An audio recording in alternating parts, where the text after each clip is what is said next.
Now, the words Pamela Anderson and sex symbol go hand in hand, but the actress has confessed she'd rather they didn't. Well, have you ever felt typecast, labelled like that? Is it something that you've had, a burden that you've had along the way, Colleen? Honestly, it's very wearing. Yeah. Yeah. It can be exhausting. Exhausted. It can, absolutely. You were, though.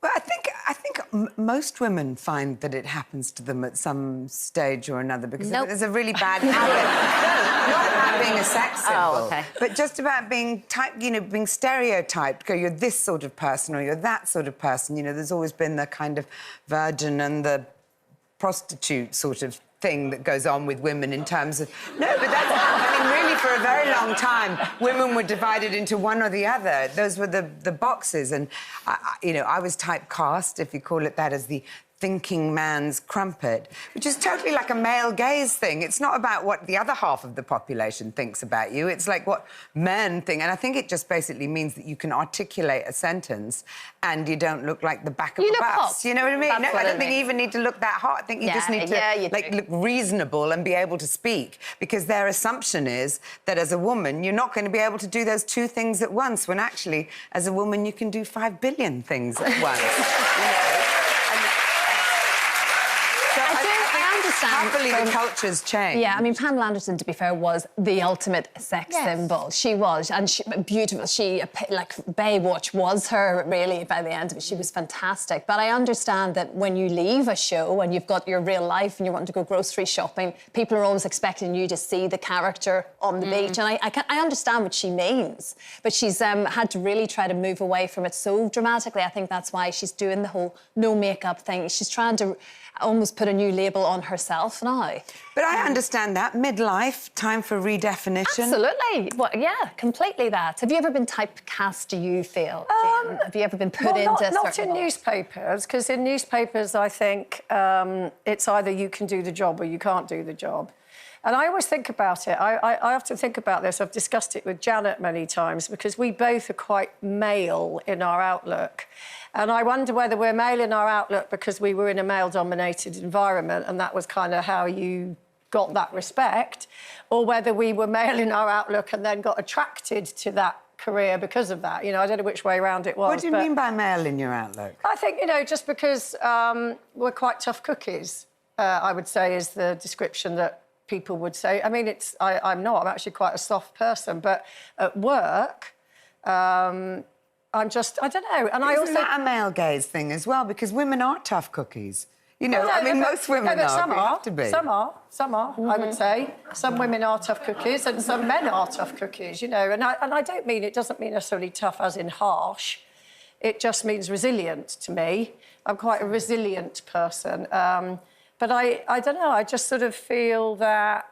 I've lost my thread now. But yeah, that's right. No, but anyway, yeah. No, but just the typecast and certainly being in that environment, you were not necessarily seen. You say you're soft. We know that, but doing the job that you did, I'm sure a lot of people thought you were tough. The job I did was, to me, for example, countless times I've been into people's homes when terrible things have happened to them to do interviews, and to me, it would almost feel indulgent to sit there crying. It hasn't happened to me, so you learn to have this kind of veneer of professionalism, but without being emotional, because the emotion belongs to them, not to me. Yeah, I know what you mean. Yeah, so, you had to learn to be a certain way, almost. You had such an interesting, different... sort of well, when I was with my sisters, very quickly, we grew up being typecast as these just, like, sickly, sweet, virginal, innocent girls. Virginal? What's changed? I know. I know. I could have killed our career by just saying one thing. One thing, yeah. When I was 15. It's incredible. That's the thing, then people assume they know you for that, and we all know the truth. What about you?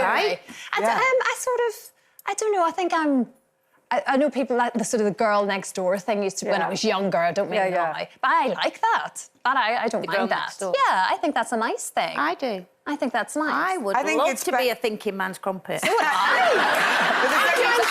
Crumpet. There's only one thing worse than being typecast, and that's being not noticed at all, I suppose. So we all have to be grateful. Well, just before we go, Pamela, of course, she wore a swimsuit, didn't she? Yeah. She wore a one-piece, in fact, looking fantastic. And we're talking about that briefly before we go today, because apparently the one-piece is back. All the big stars are wearing them. The bikini is out, folks. No. How do we feel? Yeah, never been away from me. Yeah, never. I'm devastated. You're a bikini girl. I just think that, you know, the whole point of swimwear is to be on the beach, get a sun... I mean, obviously not if you're swim racing, but it's to be on the beach, get a suntan. There's only one thing worse than a sort of flaccid, middle-aged, you know, brown tummy, is a flaccid, middle-aged white one. There's nothing wrong with it. Bikini, bring it on. And I also think you have this sort of amnesia. When you hit the beach, you forget that you're embarrassed about your body, because it's very democratic. People of all shapes and sizes. It's only when you come back and there's that tyranny of how you're meant to look. No, I know. Think, but it's just it's comfort for me. I actually just like the feeling. I feel content. I just think I feel very put together one piece. in a I swimsuit. just have to think of other people on the beach. It's not it's not nice, is it, for when they're just before the lunch, me in a bikini, honestly. They'd harpoon me. Oh, please, please. Push me back out to sea. Oh, stop it. I'm not letting you talk like that. Honestly. That's ridiculous. No, well, we disagree, and there you have it. Yeah, but you're nice.